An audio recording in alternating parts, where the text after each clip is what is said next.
नमस्कार जय जगन्नाथ बंधुगण आमर हिंदू धर्म रे भाद्रव मासर पूर्णमी तिथि ठारू पितृपक्षर आरंभ हो जाई थाए। तो आजिर एही वीडियो रे आमे जानिबा जे पितृपक्ष केबे ठारू आरंभ होई अछि आउ एही पितृपक्षर समाप्ति केबे हेउछि। पितृपक्ष रे आपण केउ सबु कार्य करिबा उचित आउ केउ सबु कार्य न करिबा उचित। आउ मध्य किछि एमिति जिनिस गुडी को रहिछि जेउ जिनिस गुडी को आपण पितृपक्ष रे भूल रे भी खाइबा उचित न। तेबे बंधुगण चलित वर्ष भाद्रव मासर पूर्णमी तिथिटी सेप्टेम्बर मास 7 तारिख दिन पड़ी अछि। माने सेप्टेम्बर 7 तारिख ठारू पितृपक्षर आरंभ होई सारिछि। आउ सेही दिन मध्य चंद्र ग्रहण लागिथिला। चंद्र ग्रहण ठारू ही पितृपक्षर आरंभ होई सारिछि। अर्थात 7 सेप्टेम्बर 2025 रविवार दिन ठारू पितृपक्षर आरंभ होईछे आउ समाप्ति हेबो 21 सेप्टेम्बर 2025 रविवार दिन। एही 15 दिनर अवधि को आमे पितृपक्ष बा श्राद्धर दिन बोली आमे कहि थाउ।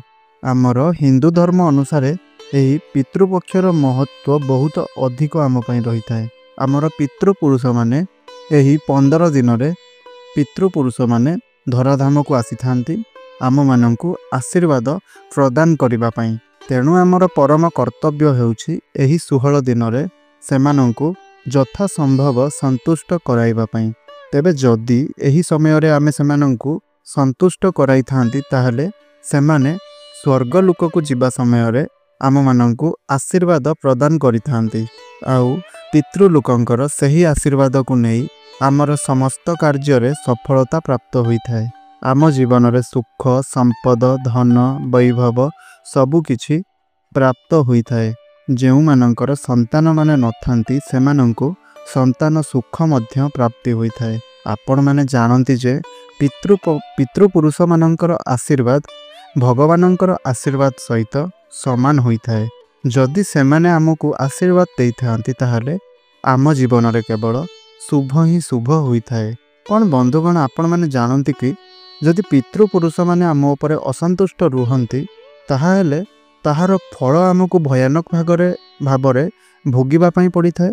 जेउ व्यक्ति मानक उपरे पितृदोष लागि थाए सेमानंकर जीवन संपूर्ण रूप रे छारकार होई जाय थाए।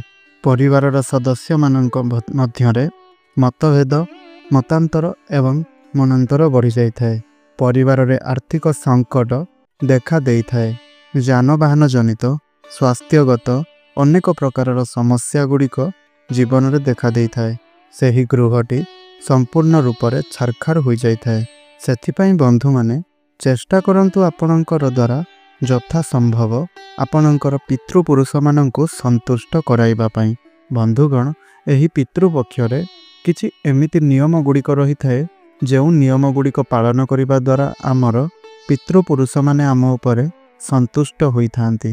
ताहा संपर्क रे आमर एही चैनल रे अनेक गुड़िए वीडियो सबु आसीबा पई जाउ अछि। सेथिपई आपण आमर एही चैनल टी को सब्सक्राइब करि रखंतु।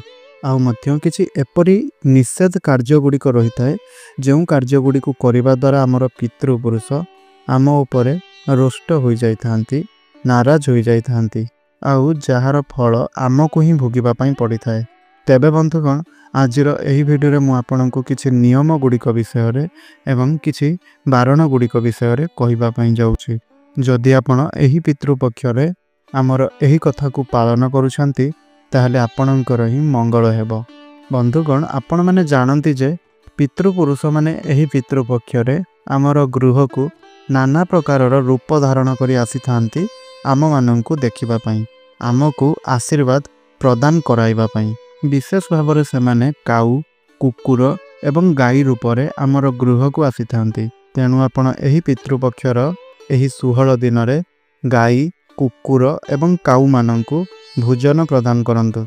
काहींकिना से माने केउ रूप रे भी आपणकर पाखकु आसीथिबे। एवं मने रखंतु जे केवल भोजन आपण अर्पण करिदेबे नहीं बरं भोजन सहित जल अर्पण करिवे। बंधुगण एही समय रे आपण कौनसी भी जीवजंतु को खराब व्यवहार प्रदर्शन करंतु नहीं आउ कौनसी भी जीवजंतु को भूल रे मध्य प्रहार करंतु नहीं।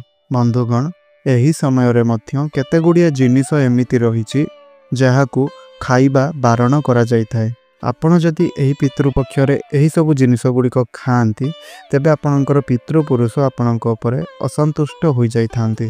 ତେବେ ବନ୍ଧୁଗଣ, ଆସନ୍ତୁ ଜାଣିବା ସେହି ପରିବା ଗୁଡ଼ିକ କ'ଣ ଯାହାକୁ ଏହି ପିତୃପକ୍ଷରେ ଖାଇବା ନିଷେଧ ଅଟେ। ତ ପ୍ରଥମେ ହେଉଛି ସାରୁ।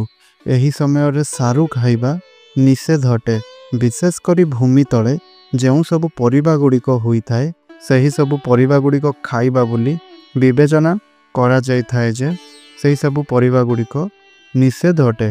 ଯେମିତିକି ଆଳୁ। ଶ୍ରାଦ୍ଧ ସମୟରେ ଭୁଲରେ ମଧ୍ୟ ଆଳୁ ଖାଇବା ଉଚିତ ନୁହଁ। ଏହି ଦିନ ଗୁଡ଼ିକରେ ଆଳୁ ନିଷେଧ ବୋଲି ବିବେଚନା କରାଯାଏ। ଆଳୁରେ ପ୍ରସ୍ତୁତ କୌଣସି ବି ଭୋଜନ ବା ବ୍ୟଞ୍ଜନ ବ୍ରାହ୍ମଣମାନଙ୍କୁ ଭୋଜନ କରିବା ପାଇଁ ଦେବା ଉଚିତ ହୋଇନଥାଏ। ଏହା ସହିତ ପିତୃପକ୍ଷ ସମୟରେ ବା ଶ୍ରାଦ୍ଧ ଦିନ ଆପଣ ପିଆଜ ରସୁଣର ସେବନ କରିବା ବା ବ୍ୟବହାର କରିବା ଏହା ଅନୁଚିତ ଅଟେ। ଏହା ଛଡ଼ା ମସୁର ଡାଲି। ଶ୍ରଦ୍ଧାଳୁ ଯେତେବେଳେ ଶ୍ରାଦ୍ଧ କରିଥାନ୍ତି ସେହି ସମୟରେ ମସୁର ଡାଲିର ବ୍ୟବହାର କରିବା ଏହା ଅନୁଚିତ ବୋଲି ବିବେଚନା କରାଯାଇଅଛି।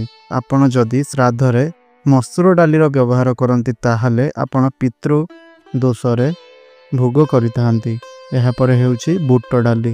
ପିତୃପକ୍ଷ ସମୟରେ ଆପଣ ବା ଶ୍ରାଦ୍ଧ ଦିନ ଆପଣ ବୁଟ ଡାଲିରେ ପ୍ରସ୍ତୁତ କୌଣସି ବି ଖାଦ୍ୟ ଖାଇବା ଉଚିତ ନୁହଁ। କାରଣ ବୁଟ ଡାଲି ପିତୃପୁରୁଷମାନଙ୍କୁ ଅର୍ପଣ କରାଯାଇନଥାଏ। ଏହା ସହିତ ପିତୃପୁରୁଷମାନଙ୍କୁ ଶ୍ରାଦ୍ଧ ଦେବା ପାଇଁ ଯେଉଁ ବ୍ୟଞ୍ଜନ ବ୍ୟବହାର କରୁଛନ୍ତି ସେଥିରେ ମୂଳା ବ୍ୟବହାର କରିବା ମଧ୍ୟ ଅନୁଚିତ ଅଟେ। ଏହା ସହିତ ଆପଣ ଶ୍ରାଦ୍ଧ ଦିନ ମଟର, ବିରି ଡାଲି, ମସୁର ଡାଲି, କଳା ବିରି ଡାଲି, କଳା ସୋରିଷ ମଞ୍ଜି, ଜିରା, କଳା ଏବଂ କାକୁଡ଼ି ମଧ୍ୟ ଖାଇବା ଅନୁଚିତ ଅଟେ। ଏହି ସମୟରେ ଆପଣ କୌଣସି ବାସି ଖାଦ୍ୟ ଖାଇବା ମଧ୍ୟ ଉଚିତ ହୋଇନଥାଏ। ତେବେ ବନ୍ଧୁଗଣ, ଏହି ସମୟରେ ମଧ୍ୟ କୌଣସି ଶୁଭ କାର୍ଯ୍ୟର ଆରମ୍ଭ କରିବା ଏହାକୁ ମଧ୍ୟ ବର୍ଜନ କରାଯାଇଥାଏ। ଗୃହ ପାଇଁ କୌଣସି ନୂତନ ଜିନିଷ କିଣିବା ମଧ୍ୟ ଉଚିତ ହୋଇନଥାଏ। ନୂତନ ଯାନବାହନ କିଣିବା ମଧ୍ୟ ଶାସ୍ତ୍ରରେ ଏହି ସମୟରେ ନୂତନ ଯାନବାହନ କିଣିବା ଏହାକୁ ଅନୁଚିତ ବୋଲି ମାନା ଯାଇଅଛି। ଏହି ସମୟରେ ଯେଉଁ ବ୍ୟକ୍ତି ଶ୍ରାଦ୍ଧ କରିବେ ସେ ନିଜର କେଶ ଏବଂ ନଖ କାଟିବା ଅନୁଚିତ ଅଟେ। ବନ୍ଧୁଗଣ, ଶ୍ରାଦ୍ଧ ଦିନ ଆପଣ ଯେଉଁ ବି ବ୍ୟଞ୍ଜନ ପ୍ରସ୍ତୁତ କରୁଛନ୍ତି ତାହାକୁ କଦାପି ବି ଆପଣ ଲୁହାର ବାସନରେ ପ୍ରସ୍ତୁତ କରନ୍ତୁ ନାହିଁ। ଏହା ସହିତ ଯଦି ଶ୍ରାଦ୍ଧ ଦିନ ଆପଣଙ୍କର ଘରକୁ କୌଣସି ଭୋକିଲା ବ୍ୟକ୍ତି ଆସୁଛନ୍ତି ତାହେଲେ ତାଙ୍କୁ ଉଚିତ ମାତ୍ରାରେ ଖାଦ୍ୟ ଏବଂ ଜଳ ଦେଇକରି ତାଙ୍କୁ ସନ୍ତୁଷ୍ଟ କରାଇବା ଉଚିତ। ଏପରି କରିବା ଦ୍ୱାରା ଆପଣଙ୍କୁ ପିତୃପୁରୁଷ ଆଶୀର୍ବାଦ କରିଥାନ୍ତି। ତେବେ ବନ୍ଧୁଗଣ, ଏହିପରି କିଛି ଆହୁରି ମଧ୍ୟ ନିୟମ ଗୁଡ଼ିକ ରହିଛି ଯାହାକି ଆପଣଙ୍କୁ ପିତୃ ପକ୍ଷରେ ବା ଶ୍ରାଦ୍ଧ ସମୟରେ ପାଳନ କରିବା ଉଚିତ। ତାହା ଆମେ ଆପଣଙ୍କ ପାଇଁ ଆହୁରି ଅନେକ ଗୁଡ଼ିଏ ନିୟମ ରହିଛି ଯାହା ଆପଣଙ୍କୁ ଆଉ ଏକ ଭିଡ଼ିଓରେ ଆମେ ପ୍ରୋଭାଇଡ଼ କରିବୁ। ସେଥିପାଇଁ ଆପଣ ଆମର ଏହି ଚ୍ୟାନେଲଟିକୁ ସବସ୍କ୍ରାଇବ୍ କରି ରଖନ୍ତୁ। ଚ୍ୟାନେଲଟିରେ ନୂଆ ଥିଲେ ଚ୍ୟାନେଲଟିକୁ ସବସ୍କ୍ରାଇବ୍ କରି ରଖନ୍ତୁ ଏବଂ ଭିଡ଼ିଓଟିକୁ ଗୋଟିଏ ଲାଇକ୍ କରି କମେଣ୍ଟ ବକ୍ସରେ ଜୟ ଶ୍ରୀ ଜଗନ୍ନାଥ, ଜୟ ମା ଲକ୍ଷ୍ମୀ ନିଶ୍ଚୟ ରୂପରେ ଲେଖିଦିଅନ୍ତୁ। ଧନ୍ୟବାଦ।